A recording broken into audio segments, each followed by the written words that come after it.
The man nobody noticed. The machine wasn't supposed to stop. At least, that's what everyone believed. For 11 years, Press Line 4 had been the most reliable piece of equipment in Mercer Industrial Components. It sat at the center of the factory floor like an aging workhorse, its steel frame stained by decades of heat, grease, and human effort. The sound it produced, a steady metallic rhythm, had become part of the building itself. When that rhythm suddenly vanished, on a gray Tuesday morning, people noticed. The silence felt wrong. Operators lifted their heads, forklift drivers slowed. Even above the hum of ventilation fans and distant machinery, everyone could sense something had changed. A red warning light flashed atop the press, then another. The production line stopped moving. Boxes stacked up. Orders waiting for shipment sat unfinished. And somewhere inside the growing tension, factory owner Daniel Mercer was already losing patience. "What happened?" he demanded as he strode across the floor. Nobody answered immediately. Workers exchanged uncertain looks. A maintenance technician crouched beside an access panel with a flashlight. The production supervisor checked readings on a handheld tablet. The uncertainty irritated Daniel more than the breakdown itself. He hated uncertainty. Numbers made sense. Schedules made sense. Targets made sense. But ambiguity felt like failure. "We've got trucks scheduled this afternoon," Daniel said. "I need answers, not guessing." Rain rattled softly against the high windows above them. The smell of machine oil hung in the air. Someone finally pointed toward the far side of the factory. Victor's looking at it. Daniel followed the gesture. Near the disabled press stood a man in faded coveralls, studying the machine without touching it. Victor Hale, 63 years old, maintenance technician, 37 years at the factory. Daniel watched him for a moment. Victor wasn't rushing, wasn't speaking, wasn't issuing instructions, just standing there, observing. That bothered Daniel more than it should have. Every time he saw Victor, the same question surfaced in his mind. What exactly does this guy do all day? The older worker moved through the factory constantly, yet nobody seemed able to describe his actual responsibilities. He wasn't a manager, wasn't an engineer, didn't attend planning meetings, didn't submit lengthy reports. He simply appeared wherever equipment problems emerged, then disappeared again. For years, Daniel had tolerated it. Lately, he wasn't so sure. The factory had been struggling. Margins were shrinking. Competition was increasing. A major client was threatening to move production overseas. Every department was being examined for waste, and Victor had become difficult to justify on paper. A high salary, no clear metrics, no visible output. Daniel approached the machine. "How long?" Victor glanced up. His face revealed little. "Not sure yet." Daniel frowned. "What's causing it?" "I don't know." The answer landed badly. Several workers shifted uncomfortably. Victor returned his attention to the press. Daniel felt irritation rise in his chest. "I've been hearing that answer too often lately." Victor remained silent. The older man wasn't disrespectful. He never argued, never challenged authority, but there was something about his silence that made Daniel feel strangely defensive, as if conversations with him always happened beneath the surface of something larger. A young mechanic named Ryan approached carrying diagnostic equipment. He looked nervous. "Mr. Mercer, maybe we should—" Daniel cut him off. "No, I want a direct answer." Ryan hesitated, then looked toward Victor. Victor gave a slight shake of his head. The gesture was subtle, almost invisible, but Daniel saw it. And suddenly something clicked into place. Or at least, he thought it did. For months he had suspected that parts of the factory operated according to unwritten rules. People consulting Victor instead of documented procedures. Workers relying on experience instead of systems. Knowledge concentrated in one person. It seemed inefficient, old-fashioned, risky. And now a critical machine was down while the man everyone depended on couldn't explain why. Daniel's frustration finally broke through. "If nobody knows what's going on," he said sharply, "then maybe that's the real problem." The words hung in the air. The nearby workers went quiet, not dramatically, just enough. The kind of silence that arrives when people sense something important is unfolding. Victor slowly closed the access panel. Rain tapped against the roof. A forklift beeped somewhere in the distance. "What are you saying?" Victor asked. Daniel folded his arms. "I'm saying this factory can't afford dead weight." Ryan's eyes widened. A supervisor looked away. Victor studied Daniel for several seconds. His expression remained calm. That somehow made the moment worse. Daniel continued, "We've got equipment failures, missed targets, increasing maintenance costs, and every time I ask for accountability, I get vague answers." Victor nodded once, as though absorbing information, not defending himself, not arguing, just listening. Daniel mistook the reaction for indifference. "You know what?" he said. "Maybe it's time we stop pretending experience alone is enough." The words came faster now, months of pressure finding an outlet. "If you're responsible for keeping these systems running, then explain why this machine is down." Victor looked toward the disabled press, then back at Daniel. "I can't explain it yet." That answer ended everything, at least in Daniel's mind. By lunchtime, the decision had been made. Human resources processed paperwork. Managers exchanged uncomfortable glances. Rumors spread through the building. Victor Hale was being terminated. 37 years, gone in a single afternoon. The factory kept moving around the news. Machines ran, phones rang, orders were packed. Yet something felt different, as though an unseen support beam had been removed from a structure that hadn't realized it was carrying weight. Near the end of the shift, Victor returned to the maintenance office. The room was small. Metal filing cabinets lined one wall. A worn coffee maker sat beside stacks of manuals. The window overlooked the loading docks. Victor opened his locker. Inside were only a few belongings. A lunch container, an old photograph, a weathered notebook. Nothing else. Ryan appeared in the doorway. "You really leaving?" Victor gave a small smile. "Looks that way."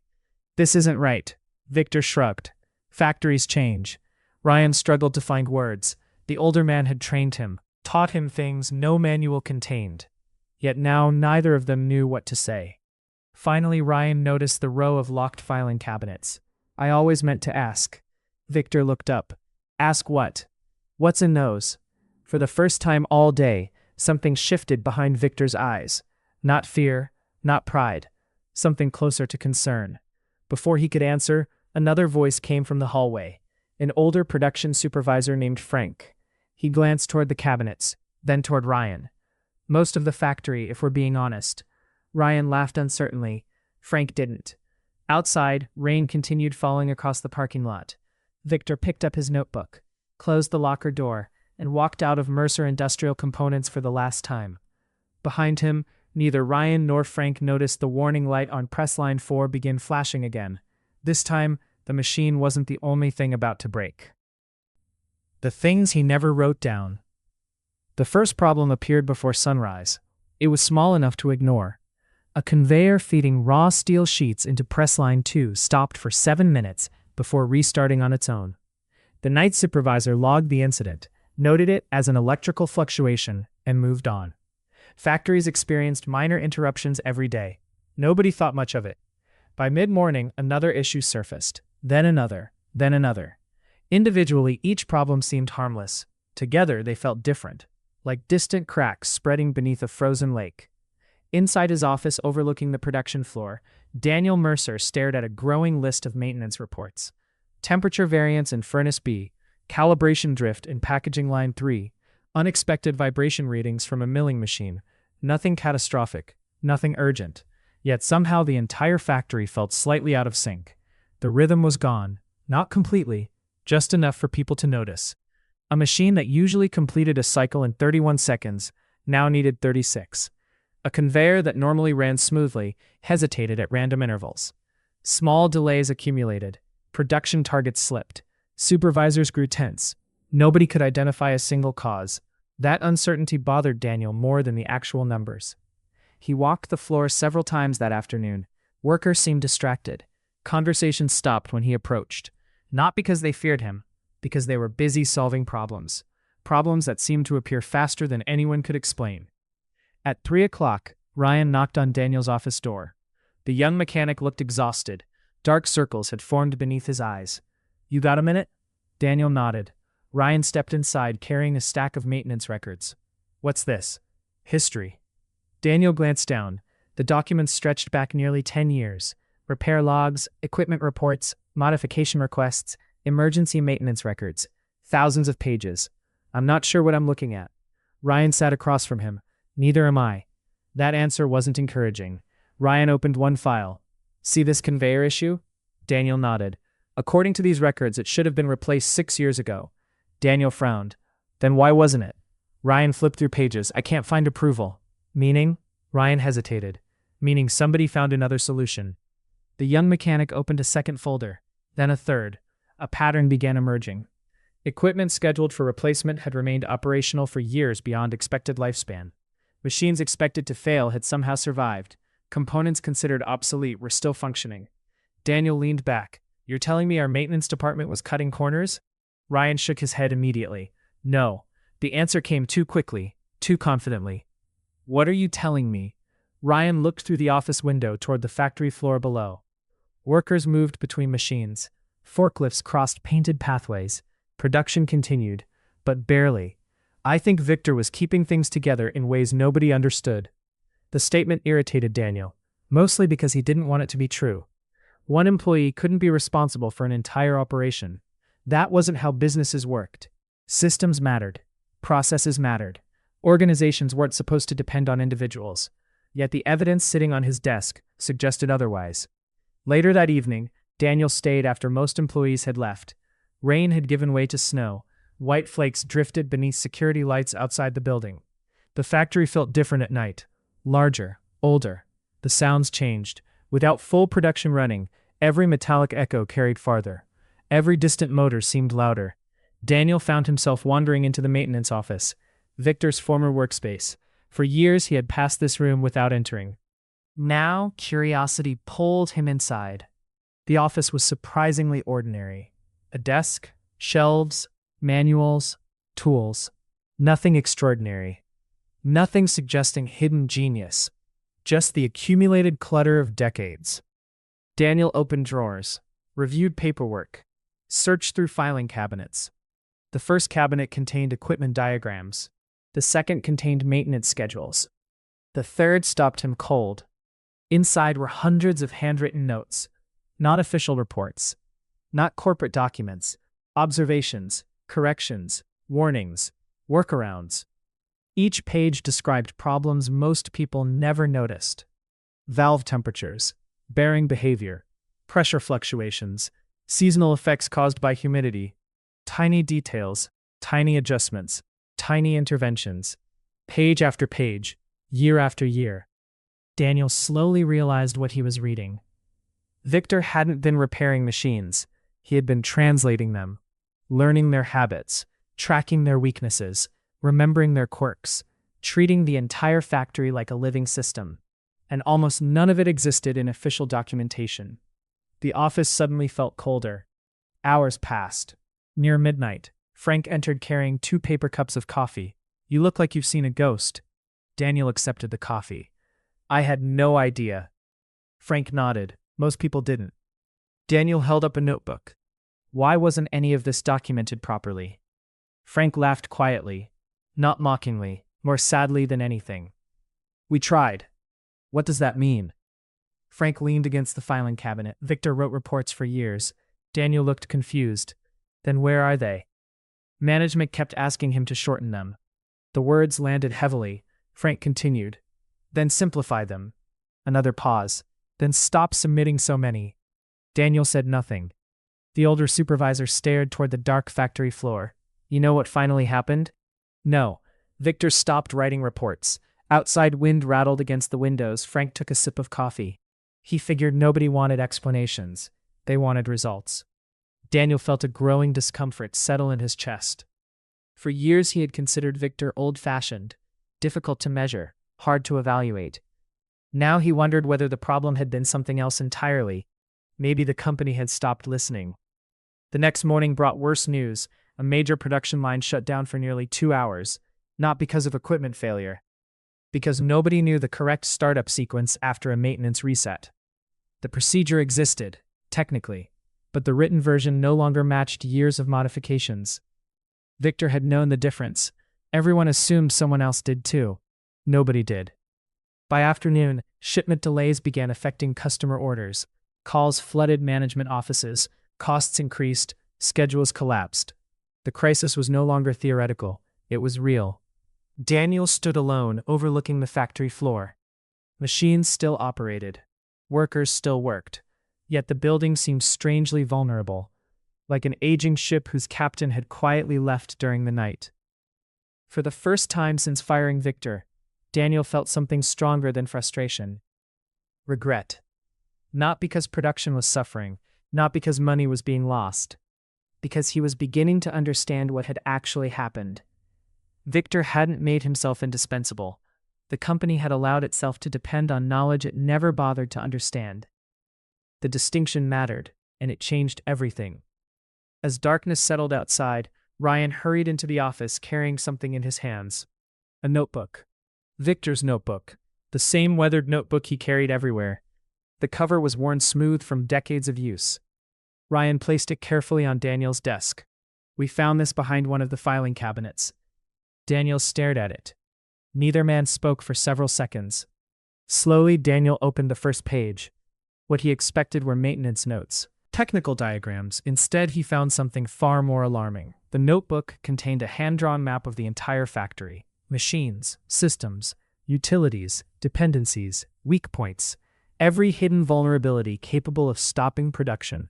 Every shortcut taken over decades. Every temporary fix that had quietly become permanent. Every place where failure could spread. Beside many entries, Victor had written dates. Daniel's stomach tightened. Several of those dates had already passed, and the corresponding failures were already happening. Ryan looked at him. "What does it mean?" Daniel turned another page, then another. The answer became impossible to ignore. The factory wasn't experiencing random problems. It was following a sequence Victor had predicted long ago. And according to the remaining pages, the worst failures had not happened yet. What was actually holding it together?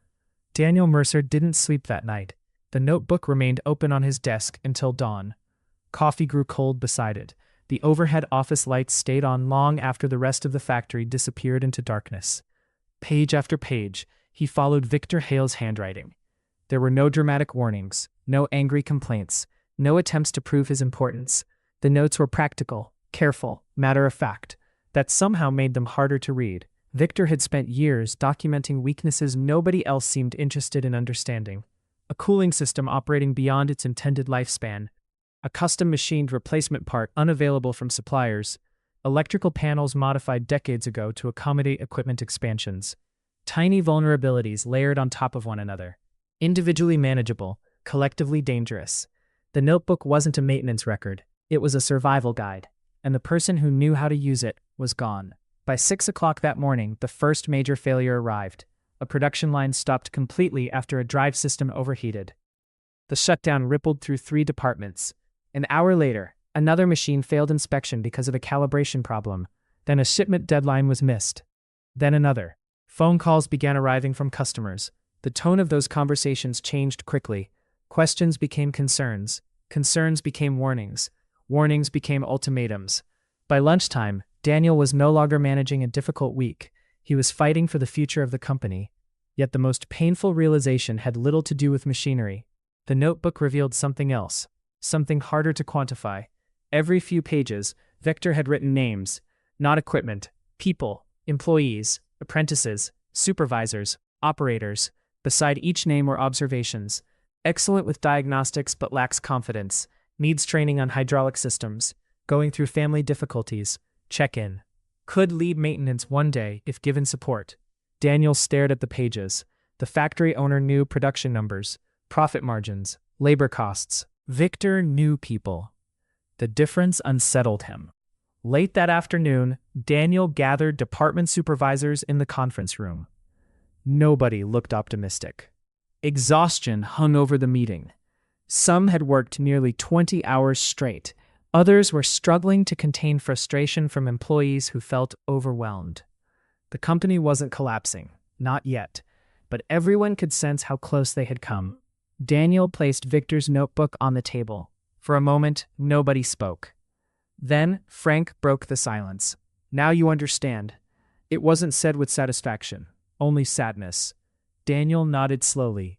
"I fired the wrong person." No one argued. No one needed to. The truth had become obvious. Yet even then, Daniel realized something important. Rehiring Victor wouldn't magically solve everything. The deeper problem wasn't that Victor had left. The The deeper problem was that the organization had allowed critical knowledge, trust, and responsibility to accumulate around one person without ever recognizing it. The crisis exposed a failure of leadership, his failure. The thought stayed with him all evening, and by sunset, he had made a decision. He was going to find Victor, not because the company needed saving, because an apology was overdue. The address came from Human Resources, a small town 30 miles away. The next morning, Daniel drove through narrow roads lined with bare winter trees. Snow lingered in shaded fields. Gray clouds drifted low across the horizon. The further he traveled from the factory, the quieter the world became. Eventually, he reached an aging brick building beside a vocational training center. Several pickup trucks sat outside. The sound of machinery echoed faintly from inside. Daniel entered. The workshop smelled of sawdust, machine oil, and fresh-cut metal. Students moved between workstations. Some practiced welding. Others studied engine components spread across benches. Near the back of the room stood Victor. He was explaining something to a teenager working on an industrial motor. The boy adjusted a component. Victor nodded. The motor started smoothly. The student's face lit up with pride. Victor smiled. It was the first genuine smile Daniel had ever seen from him. For several moments, Daniel simply watched. Something about the scene felt unexpectedly powerful, not because of technical expertise, because of patience, because of purpose, because Victor looked happier than he ever had inside the factory. When the session ended, Victor noticed him. Neither man spoke immediately. The workshop noise filled the silence. Finally, Victor walked over. "You're a long way from work." Daniel managed a small smile. "So are you." Victor glanced around the training center. "Maybe." The answer carried more meaning than the words themselves. They stepped outside. Cold air drifted through the parking lot. Snow crunched beneath their boots. Daniel struggled to find the right words. The apology he had rehearsed during the drive suddenly felt inadequate. Eventually he spoke anyway. "I was wrong." Victor said nothing. "I thought I understood what kept the factory running." A pause. "I didn't." The older man looked toward the distant hills. "I figured that out." Daniel almost laughed. The response was gentle, not cruel. That somehow made it harder. "I blamed you for things I didn't understand." Victor nodded once. "You did." Another pause settled between them, the kind that exists between people trying to be honest. Finally, Daniel asked the question that had followed him for days. "Why did you stay so long?" Victor took his time answering. When he finally spoke, his voice was quiet. "For the same reason most people stay." Daniel waited. Victor looked back toward the workshop windows where students continued working. People depend on each other. That was it. No speech, no dramatic explanation, just a simple truth. And suddenly everything made sense. Victor hadn't spent decades protecting machines. He had spent decades protecting livelihoods, families, opportunities, communities. The machinery was simply the mechanism through which he did it. Daniel felt a weight settle in his chest. Not guilt, responsibility, a different thing entirely. They talked for nearly an hour. About the factory, about the future, about mistakes, about knowledge that needed to be shared rather than hoarded. When they finally parted, no promises were made, no dramatic agreements, no instant solutions. Some things required time, others required trust. Both had to be rebuilt. Months later, Mercer Industrial Components looked different. Training programs expanded. Processes were documented properly. Experienced workers mentored younger employees. Knowledge flowed through teams instead of remaining trapped in isolated expertise. The factory survived, not because one man returned to rescue it, because everyone learned what had nearly been lost.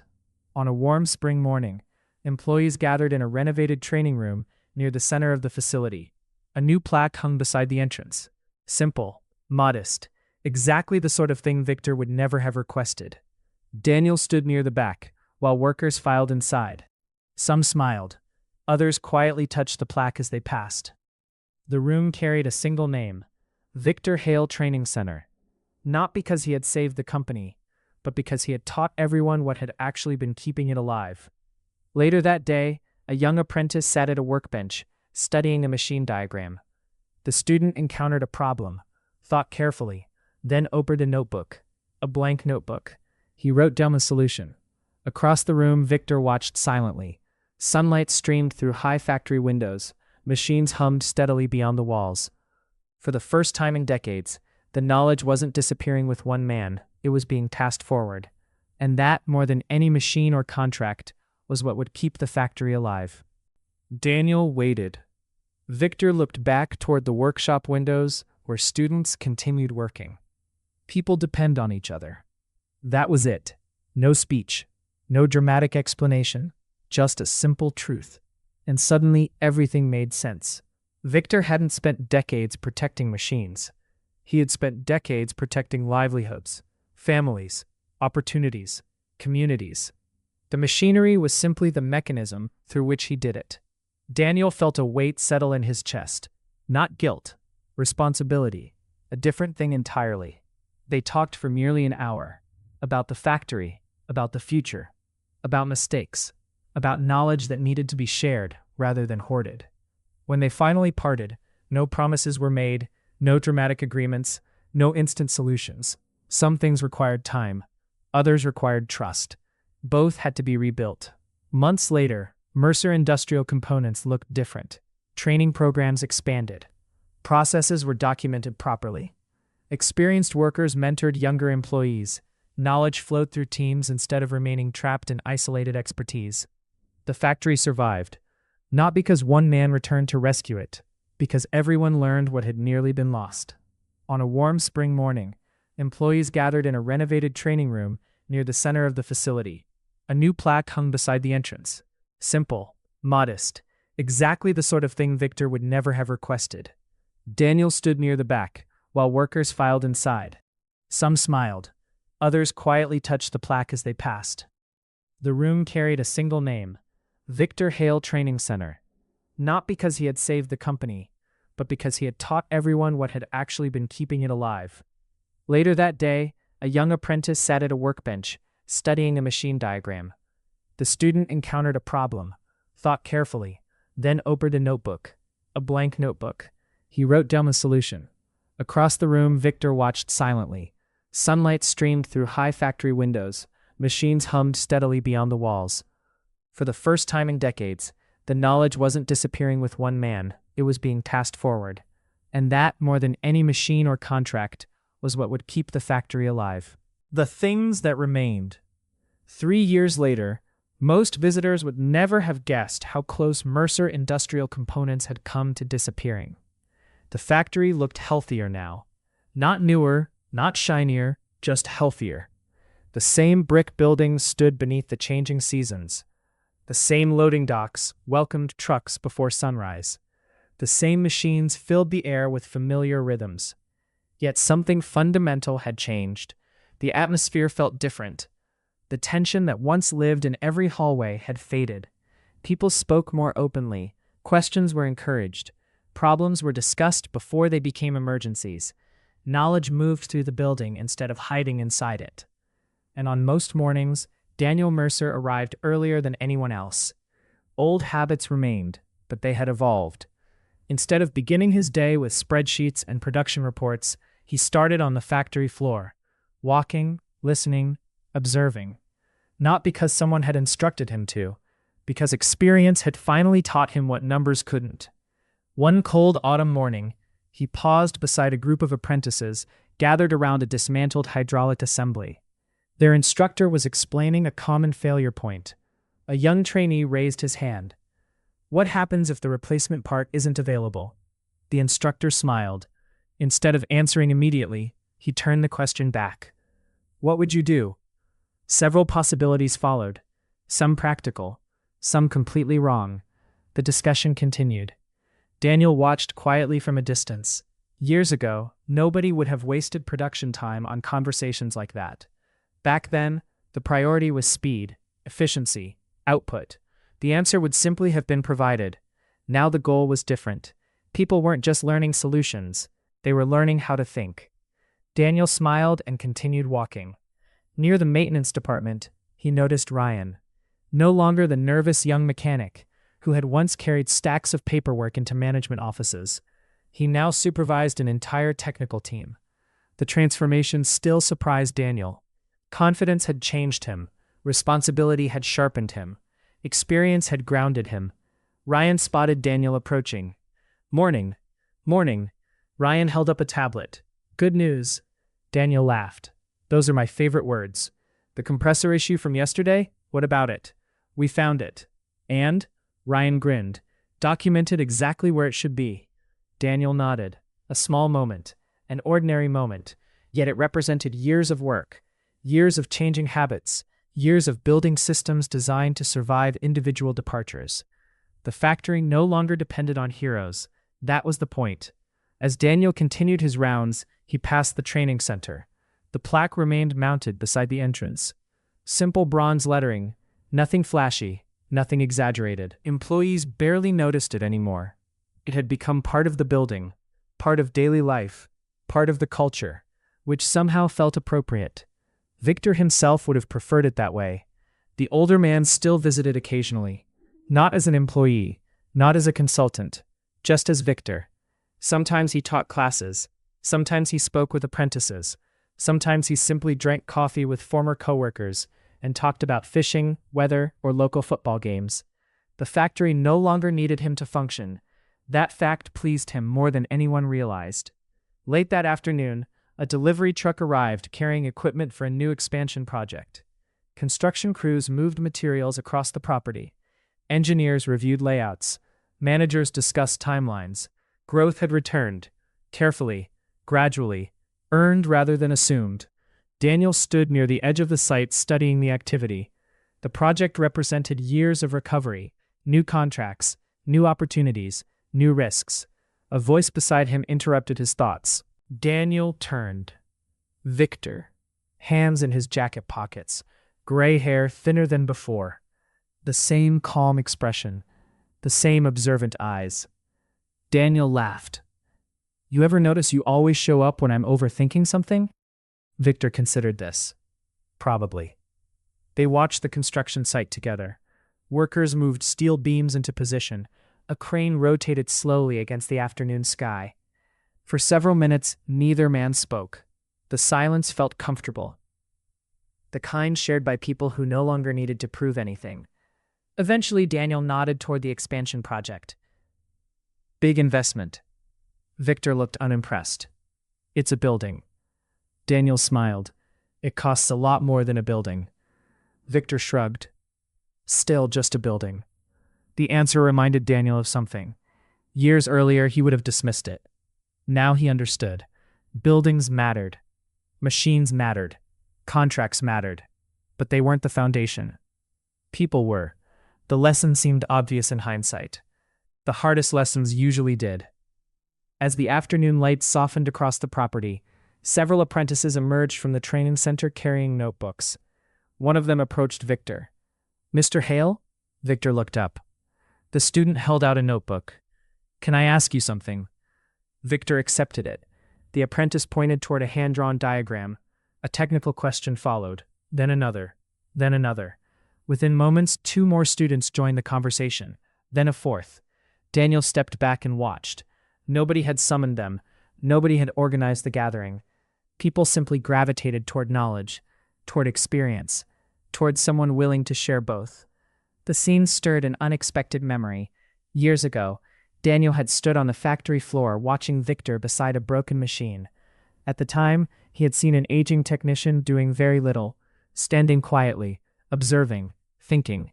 He had mistaken stillness for inactivity, patience for inefficiency, wisdom for wasted time. Now he understood how much had been happening beneath the surface. The realization still embarrassed him, but it also reminded him how easily people overlook value when they only measure what can be counted. The sun dipped lower. Long shadows stretched across the factory grounds. Eventually, the apprentices drifted away. The workday ended. Employees headed home. The property gradually grew quieter. Victor handed the notebook back to the student. The young man thanked him and hurried off. Then Victor turned toward the parking lot. "Take care, Daniel." "You too." Victor started walking. After several steps, Daniel called out, "Hey." Victor stopped. Daniel thought for a moment, not searching for a dramatic statement, just the truth. "I'm glad you stayed." Victor looked back. A faint smile appeared, not proud, not sentimental, Just genuine. For a while, he said. Daniel watched until the vehicle disappeared beyond the entrance road. The evening settled around the factory. Machines wound down, lights flickered on, workers returned to families waiting at home. And for the first time in many years, Daniel felt something rare. Not confidence, not relief, something quieter. Trust. Trust in the people inside the building. Trust in the systems they had built together. Trust that the future no longer rested on the shoulders of one overlooked worker. As darkness slowly covered the factory grounds, the hum of production continued inside, steady, reliable, shared, exactly as it should be. And somewhere in a dozen different departments, employees opened notebooks, recorded what they had learned, and passed it on. The legacy wasn't a plaque, or a building, or even a company. It was the simple decision to make sure valuable things never disappeared in silence again. Technical diagrams. Instead, he found something far more alarming. The notebook contained a hand-drawn map of the entire factory. Machines, systems, utilities, dependencies, weak points. Every hidden vulnerability capable of stopping production. Every shortcut taken over decades. Every temporary fix that had quietly become permanent. Every place where failure could spread. Beside many entries, Victor had written dates. Daniel's stomach tightened. Several of those dates had already passed, and the corresponding failures were already happening. Ryan looked at him. What does it mean? Daniel turned another page, then another. The answer became impossible to ignore. The factory wasn't experiencing random problems. It was following a sequence Victor had predicted long ago. And according to the remaining pages, the worst failures had not happened yet. What was actually holding it together? Daniel Mercer didn't sleep that night. The notebook remained open on his desk until dawn. Coffee grew cold beside it. The overhead office lights stayed on long after the rest of the factory disappeared into darkness. Page after page, he followed Victor Hale's handwriting. There were no dramatic warnings, no angry complaints, no attempts to prove his importance. The notes were practical, careful, matter-of-fact. That somehow made them harder to read. Victor had spent years documenting weaknesses nobody else seemed interested in understanding. A cooling system operating beyond its intended lifespan. A custom-machined replacement part unavailable from suppliers. Electrical panels modified decades ago to accommodate equipment expansions. Tiny vulnerabilities layered on top of one another. Individually manageable, collectively dangerous. The notebook wasn't a maintenance record. It was a survival guide. And the person who knew how to use it was gone. By 6 o'clock that morning, the first major failure arrived. A production line stopped completely after a drive system overheated. The shutdown rippled through 3 departments. An hour later, another machine failed inspection because of a calibration problem. Then a shipment deadline was missed. Then another. Phone calls began arriving from customers. The tone of those conversations changed quickly. Questions became concerns. Concerns became warnings. Warnings became ultimatums. By lunchtime, Daniel was no longer managing a difficult week. He was fighting for the future of the company. Yet the most painful realization had little to do with machinery. The notebook revealed something else, something harder to quantify. Every few pages, Victor had written names, not equipment, people, employees, apprentices, supervisors, operators. Beside each name were observations. Excellent with diagnostics but lacks confidence. Needs training on hydraulic systems. Going through family difficulties. Check-in. Could lead maintenance one day if given support. Daniel stared at the pages. The factory owner knew production numbers, profit margins, labor costs.